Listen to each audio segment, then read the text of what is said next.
Allez-y, Sarah. Ne soyez pas timide. Je vous en prie. Racontez-moi ce rêve. Et comment tout cela vous est arrivé, lui ai-je désespérément dit.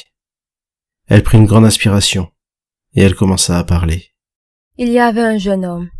Il se tenait debout devant moi à une longue distance dans une pièce carrée dont tous les côtés étaient des miroirs. Il m'a profondément regardé. Je ne saurais décrire ce regard, mais c'était le plus terrifiant qu'il m'ait jamais été donné de voir. Puis il a commencé à hurler tellement fort et d'une voix si aiguë qu'il a fini par faire exploser tous les miroirs, et tous les verres se sont brutalement logés dans ma peau. La douleur que j'ai ressentie dans ce cauchemar était indescriptible. On aurait dit qu'il y avait des bouts de verre microscopiques qui bougeaient à l'intérieur de ma peau. Mais le pire, c'est qu'en me réveillant, elle était toujours là. Et elle était pire. Je ne pouvais même pas bouger du lit. Tout ce que je pouvais faire, c'était crier. Et lorsqu'Eric a vu ça, il a appelé les urgences. Les docteurs n'ont pas pu déceler d'où venait la douleur. Tout ce qu'ils avaient pu faire, c'était de me donner une énorme quantité de morphine. 1 heure après, la douleur s'était atténuée. Je ne ressentais plus que des picotements. Je pouvais enfin respirer, mais j'étais épuisée. Cependant, je n'ai pas voulu dormir. J'avais peur que la même chose se reproduise. Et devinez quoi, je me suis rendormie. Je n'ai pas pu contenir le sommeil, et la même chose s'est reproduite. Mais cette fois, c'était pire, bien pire. Le jeune homme était plus proche de moi. Son visage était défiguré. On aurait dit quelqu'un qui avait été brûlé au 1er degré. Il n'avait littéralement plus de peau, et je pouvais voir des bouts de miroir collés à ses muscles ensanglantés. Sa chair était en décomposition, et l'odeur se sentait même dans le rêve. Il a hurlé plus fort que la dernière fois. J'ai senti un morceau de verre brûlant perforer mon œil, et lorsque je me suis réveillée, je ne pouvais plus ouvrir cet œil-là. Je le sentais brûler. On aurait dit qu'on l'arrachait et qu'en même temps on l'enflammait. À cet instant, je ne faisais que supplier au docteur de me tuer. La douleur était insoutenable. Mon corps, mon visage, mes yeux, en plus de sentir les morceaux de verre se balader sous ma peau, je sentais qu'ils brûlaient ma chair. Je criais, et les docteurs ne faisaient que de me donner de la morphine qui m'épuisait et qui me faisait dormir à chaque fois pour que ça s'empire à nouveau. À un moment, je souffrais tellement que mon cœur a presque arrêté de battre. Ils ont dû me réanimer. Lorsque je me suis réveillée cette fois, je pouvais à peine parler. Je regardais le néant et je suppliais qu'on me tue une bonne fois pour toutes. L'euthanasie étant interdite dans cet état, ils ne pouvaient donc pas me l'administrer. J'étais très fatiguée. Je voulais dormir, mais je savais ce qui se passerait si par malheur je m'assoupissais. Mais je ne pouvais absolument pas lutter contre le sommeil qui m'emportait. Alors, avant de fermer les yeux, j'ai manigancé un plan. Lorsque j'étais à nouveau dans mon cauchemar, le jeune homme était à présent devant moi. Mais en y regardant bien, j'ai remarqué que c'était une femme. C'était un rêve lucide. Alors avant qu'elle ne commence à hurler, je lui ai dit « Qu'est-ce que tu veux? Dis-moi ce que tu veux et tu l'auras. » Puis celle-ci m'a regardé et a pointé le doigt vers l'un des miroirs. Lorsque j'ai regardé, j'ai vu son reflet, et celui-ci était très différent d'elle. À vrai dire, dans le miroir, on voyait une très belle jeune femme au sourire ravageur sortir avec ses amis. J'ai tourné ma tête vers elle, et elle a insisté pour que je continue à regarder la projection du miroir. Ce que j'ai fait. J'ai vu cette fois-ci qu'elle sortait d'un bar avec ses mêmes amis. Mais ça devait être il y a très longtemps, vu le modèle de leur cellulaire et leur style de vêtements un peu vintage. Elle était complètement saoule. Alors, elles l'ont mis à l'intérieur de leur voiture et elles ont commencé à rouler. J'ai cru que c'était une soirée normale entre filles, mais sans que je m'y attende, l'une d'entre elles perfora la poitrine de la fille avec un morceau de miroir. L'autre fit la même chose à nouveau et elles ont continué. Elles étaient en train de la tuer.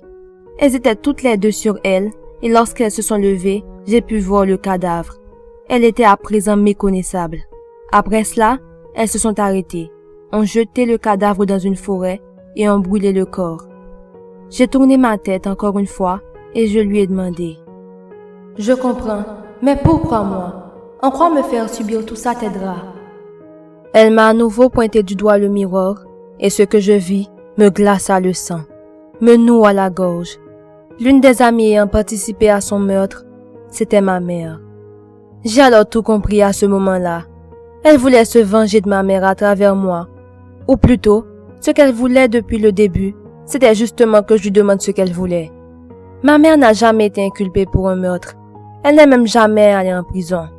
Elle voulait donc que je lui rende justice. Je me suis tournée vers elle et je lui ai demandé. On n'a jamais su qui t'avait tué, n'est-ce pas? Elle a secoué la tête pour dire non. Je lui ai alors demandé à nouveau.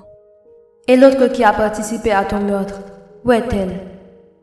Elle m'a à nouveau montré le miroir. J'ai regardé et j'ai vu que l'autre fille avait été tuée dans des circonstances inexpliquées. J'étais à présent confuse. Pourquoi a-t-elle directement tué l'autre fille et pas ma mère? Elle a dû lire dans mes pensées et a fait défiler une autre image. Et cette séquence montrait ma mère littéralement en train de forcer l'autre fille à participer au meurtre. Elle ne voulait pas, alors ma mère l'a menacée. Elle a fini par céder et accepter. Donc ma mère était le cerveau de son assassinat. J'étais à la fois choquée et déçue, sachant que ma mère avait toujours été un modèle pour moi. J'ai compris qu'elle voulait faire subir à ma maman un traitement spécial. Et j'ai également saisi qu'elle avait fait tout ça pour 2 raisons. La première, c'est parce qu'elle voulait que ma mère aille se dénoncer à la police. La seconde, c'est parce qu'elle voulait que je la ressemble, pour que ma mère me regarde chaque jour en se rappelant ce qu'elle avait fait il y a des années à sa meilleure amie. À ce moment-là, je me suis mise à sa place, et je l'ai complètement compris. Et j'étais même prête à l'aider. Alors je lui ai dit, « Bien, soit, j'accepte que mon physique ressemble à ce que tu es devenu. Et j'accepte aussi de conduire ma mère à la police. Elle doit effectivement payer pour ce qu'elle a fait. Mais s'il te plaît, arrête de me faire souffrir. Contente-toi de modifier mon physique sans avoir à passer par tout ça. Je t'en supplie. » Alors elle a hoché la tête pour acquiescer.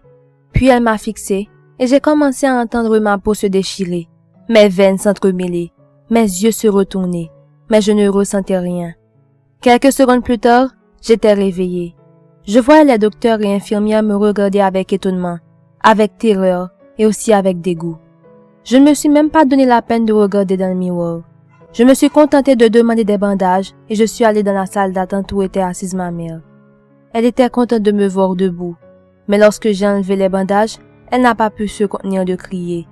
Je lui ai dit, « Il est peut-être temps que tu te rendes à la police, non? » Une larme a coulé sur sa joue et elle m'a caressé le visage, ou plutôt les muscles de mon visage avant de partir et de prendre la route pour le commissariat.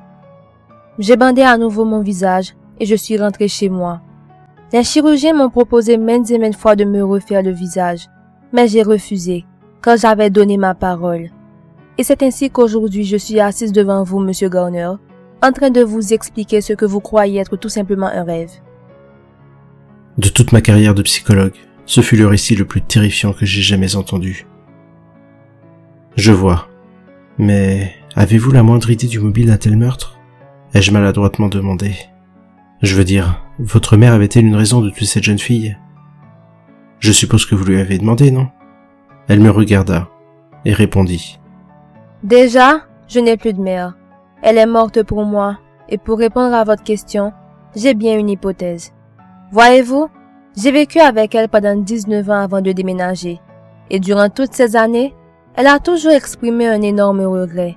Le regret de ne pas avoir été acceptée à Yale. Du moins, c'est ce qu'elle me disait. Je pense que ce n'était pas un mensonge, mais le vrai regret, c'était d'avoir tué son amie, sûrement parce que celle-ci avait été acceptée à sa place.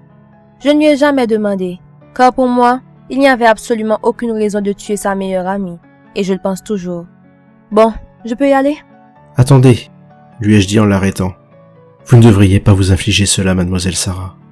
Je suis sûr que Virginia vous a pardonné. Alors acceptez cette chirurgie. Choquée, les yeux écarquillés, elle me regarda et dit « Virginia, vous connaissiez la fille de mon rêve? » Oui, lui ai-je répondu. C'était ma grande sœur.